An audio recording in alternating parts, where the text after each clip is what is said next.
the state of California wants me to pay them tax. That's not the profit margin that I'm looking to make. I don't have the time to deal with that. What's going on, everybody? Today, I just have some free time. I mean, it's not really free time, but it's time I have available. If you guys just came in, we have a webinar on Saturday where I'm going to go in depth on how to start a company and how to run a company and really how to be profitable from day one. There has never been a year that we have not made a profit. I'm going to basically just open up everything and explain a lot of things, mistakes I've made along the way, how to not make those same mistakes, how to get up off the ground. If you are thinking about, jumping yourself, let's say you're a journeyman, you can sign up.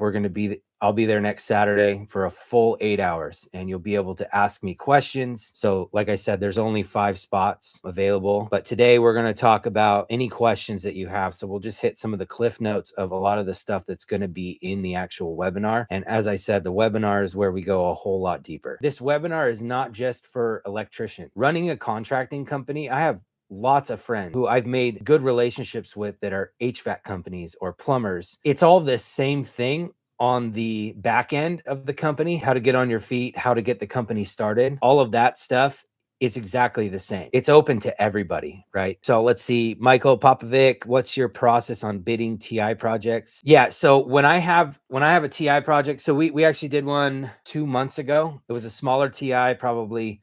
It had a lobby, it had 6 offices and like a break room.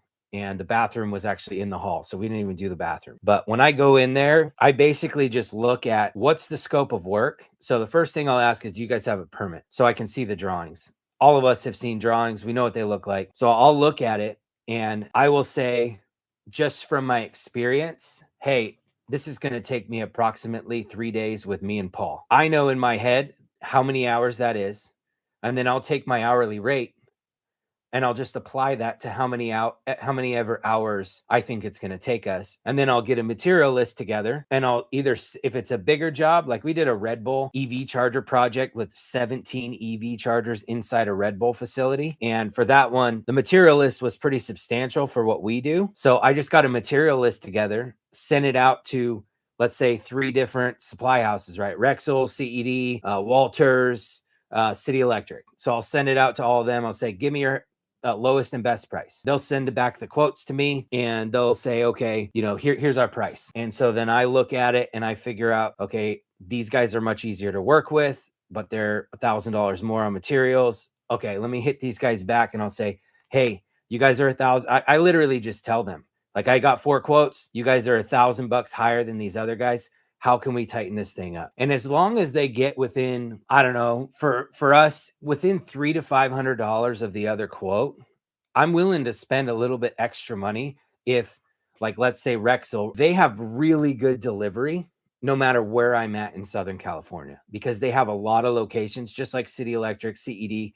You build the relationships with those people at the local supply house and they can drop tickets at any of the locations with your pricing that you have at the supply house where you're at. I'll get the pricing back. Then I take my labor hours and I add my material to it. I don't mark up material. I don't like to do that. So in the state of California, and a lot of guys don't do this or know about this. So technically, imagine I buy a receptacle, just a simple receptacle or a switch, for $10 at Home Depot. And then I mark it up 50%. So I sell it for $15. Well, technically, the state of California wants me to pay them tax for that extra $5 that I marked up the material. I'm supposed to provide monthly estimates on everything that I buy and everything that I mark up. And then I'm also supposed to quarterly make those actual payments if I mark up the material. I don't have the time to deal with that.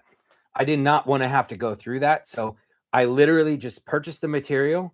I pay tax, whether it's at Home Depot, Lowe's, or a supply house. I pay the tax on it, and then I sell it to the customer for that same amount. Back to your question, what's the process on bidding TI projects?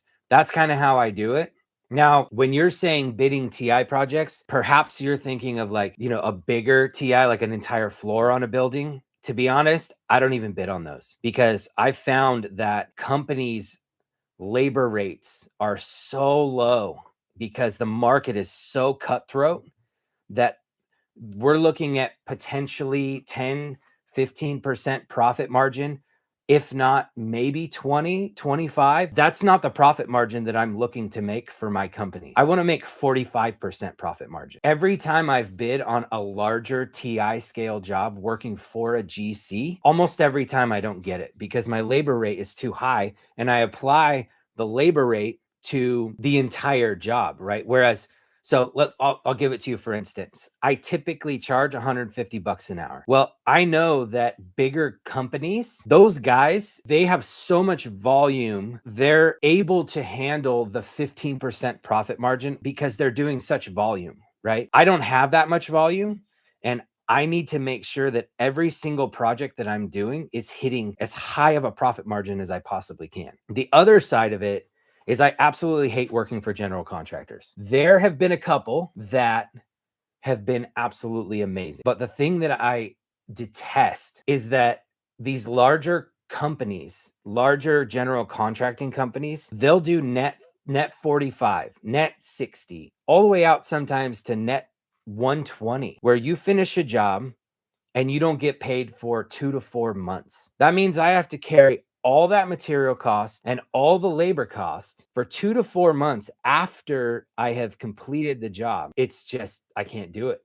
I can't. It's too hard as a small contractor. It's really difficult to do that. Like I said, though, there have been a couple, and there was one in particular that we did so much work for in 2023. It was amazing. The ones that we did, all the meter pack upgrades, all those videos. My contact over there, amazing guy.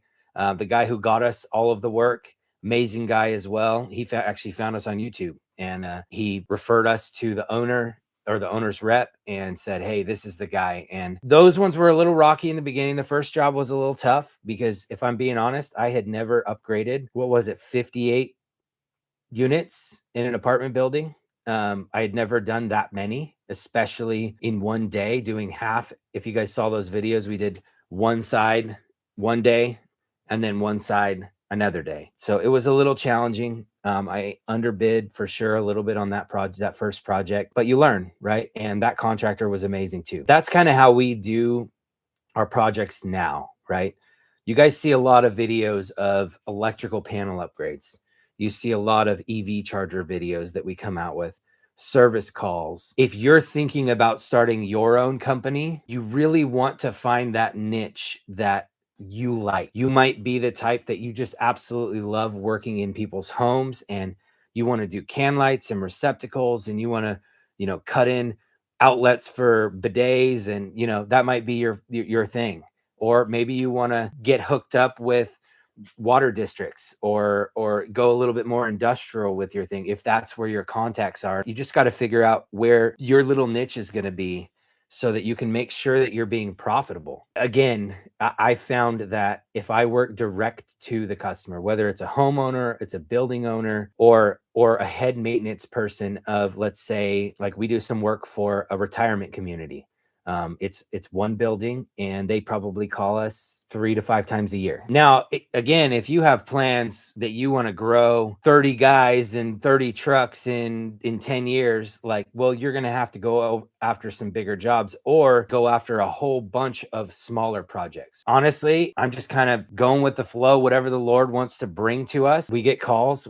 We do our best to do the marketing that we can. I don't pay for marketing. That's another thing we're going to get into in the webinar next Saturday. If you want to sign up, like I said, I just lowered the price on that so that it could be more affordable. And there's only 5 spots available for next Saturday. I don't want 25 people in there. I didn't even want to do 5. I was thinking about doing 3, but it's an 8-hour webinar. So you should be able to get through all of your questions. And like I said, I'm going to go through step by step from the beginning. You're thinking about going off on your own. Yeah. So you can jump in on that if you want to.